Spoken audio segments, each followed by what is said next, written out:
주가 연계증권, ELS로 자금이 몰리고 있습니다. 그런데 최근에 중위험 상품으로 알려진 ELS 상품에서 손실도 함께 커지고 있다는데요. 보도국의 이보경 기자와 함께 자세한 이야기 나눠보겠습니다.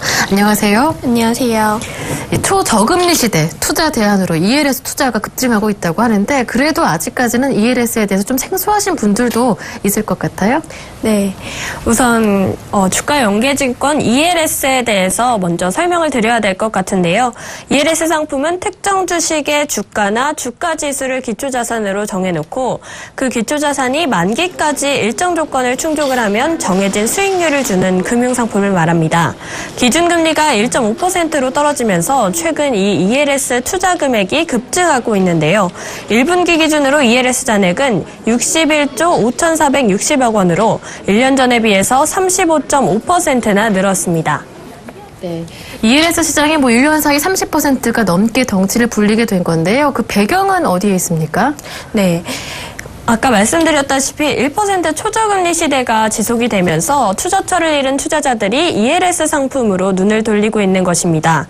예금금리보다는 좀 더 높은 수익을 얻고 싶지만 또 위험성은 낮기를 바라는 투자자들이 중위험 중수익 상품으로 알려진 ELS로 들어오고 있는 것입니다. 보통 ELS 상품의 경우에 현재 주가 대비 50에서 60% 이상 떨어지지 않으면 약속한 수익률을 보장한다고 그러는데요. 그럼 투자자들은 설마 반토막이 나겠어? 라는 생각으로 ELS에 투자를 하게 되는 것입니다. 또 실제로 수익률도 좋은데요. 2013년 원금에 대한 이익률이 6.6%를 기록을 했고 작년 이익률은 5%를 기록을 했습니다. 네. 그런데 이 ELS 상품이 알려진 바대로 중위험 중수익 상품으로만 볼 수는 없다고 하던데요. 네, 그렇습니다.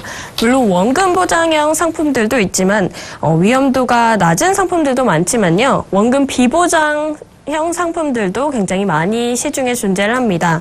실제로 금융감독원의 ELS 분석 자료에 따르면 지난해 상환된 ELS 원금 55조 1천억 원 가운데 손실이 난 채로 상환된 금액은 6.5%인 3조 6천억 원에 달하고요. 순손실액은 1조 5천억 원이었습니다. 또 손실이 난 ELS 상품의 원금 대비 손실률은 41.4%에 달했습니다.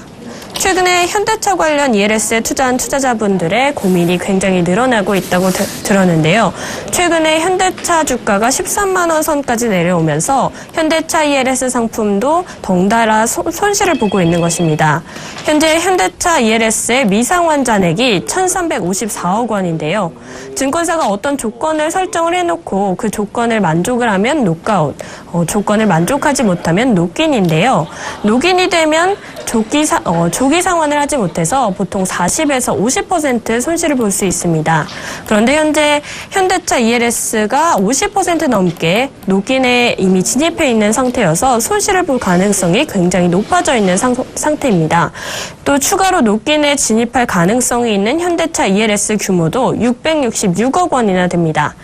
증권사별로 보면 삼성증권의 현대차 ELS 녹인 규모가 192억 원으로 가장 많고요. 이어서 하나투자증권이 134억 원, HSC투자증권과 대신증권이 각각 69억 원, 61억 원입니다.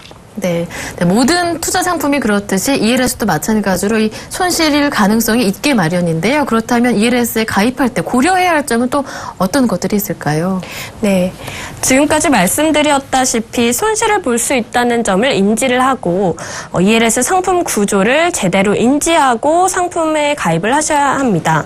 상대적으로 안전한 것으로 알려진 지수형 ELS에 가입할 때도 마찬가지인데요. 지수가 많이 오른 시점에 가입을 한다면 지수 하락세로 돌아설 확률이 높고 또 만기 때 원금 손실이 발생할 개연성도 높습니다. 그러므로 지수형 ELS에 가입을 할 때는 해당 지수의 장기간에 걸친 가격 추이를 충분히 살핀 후에 손실 가능성이 크지는 않은지 확인한 후에 가입을 해야 합니다. 또 ELS를 구성하는 기초자산 수가 많아도 위험한데요. 기초자산 수가 많으면 얼핏 분산 투자로 위험이 줄어들 것으로 보이지만 실상은 그렇지 않습니다. ELS는 기초자산 가운데 하나라도 손실 발생 조건을 충족을 하면 손해가 나도록 설계가 되어 있기 때문에 오히려 위험이 증가할 수도 있는 것입니다. 네.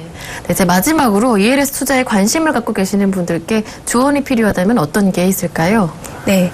지금까지 ELS 위험성에 대해서 많이 말씀을 드렸는데요. 사실 ELS에서는 알고 계신 대로 중위험, 중수익 상품들도 많고요. 원금 보장형 상품도 많이 있습니다.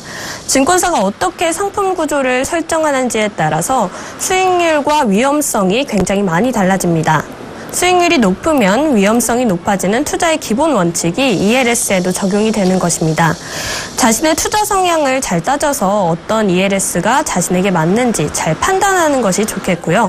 앞서 살펴본 것처럼 위험성이 높은 상품도 많다는 것을 잘 인지를 해서 꼼꼼히 상품 구조를 따져본 후에 투자를 결정하시는 것이 좋겠습니다.